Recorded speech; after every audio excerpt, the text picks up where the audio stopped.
What's up mga kasirama? Ang pag-uusapan natin ngayon ay ang tungkol sa ating sirama na paling ang buntot. Kaya pa bang bumalik ang buntot? Kaya. Madali lang. Napakadali lang gawin ang paling ng buntot.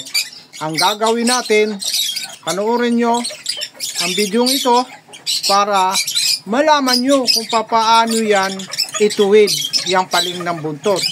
Kaya nito, paling na yung buntot. Tabingi.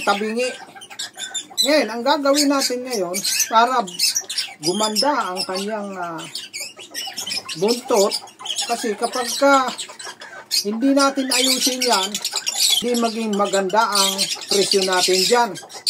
Kaya ang gagawin natin habang hindi pa siya matured ay hilutin natin.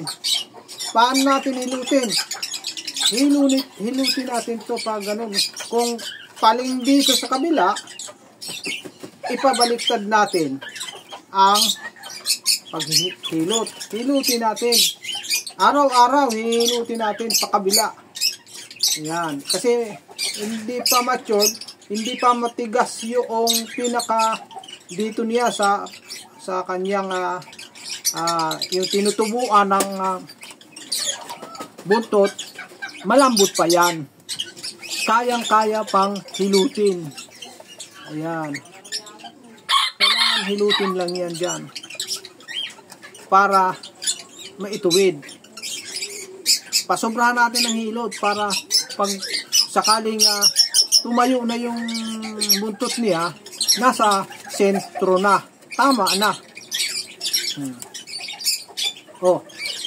Ayan. Oh, tumuwid na. Oh, diba? Tumuwid na siya. Tumuwid na yung buntot. Makikita natin kung tuwid na.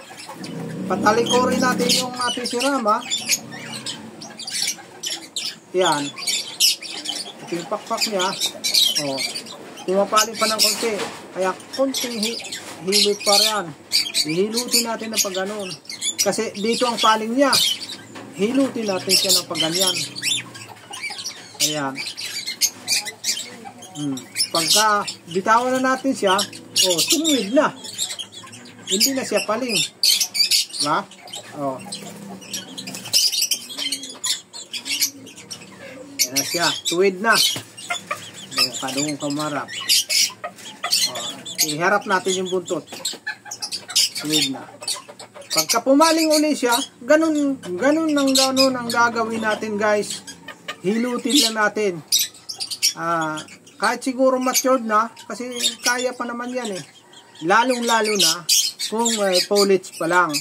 Napakadaling gawin natin. Yan ang remedy ng paling na buntot para maisentro natin. Kailangan maisentro natin yan. Ayan. Tumuwid na. So, guys, ang paling ng buntot ng ating sirama ay napakadaling ituwid. Napakadaling isentro. Hindi kasi maganda pag paling ang buntot. Pangit tingnan.